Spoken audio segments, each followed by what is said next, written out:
చదువుకొని ఒక స్టేజ్కి వచ్చిందని మళ్ళీ వేరే లవ్ చేస్తారు కదా మేడం, వాళ్ళ కూడా ఒక మోటివేషన్లా ఉంటాం మేడం మనం. మళ్ళీ మనం పుట్టేటప్పుడు మన పేరెంట్స్ ఎంత హ్యాపీగా ఫీల్ అవుతారో మన లైఫ్లో మనం సెటిల్ అయిన తర్వాత కూడా వాళ్ళ చేతులతో పెళ్లి చేతితో కూడా అంతగా ఫీల్ అవుతారు మేడం.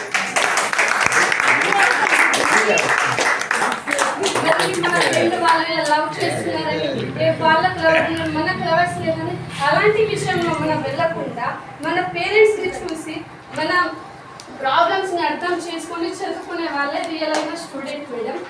మళ్ళీ అలానే ఉండాలి.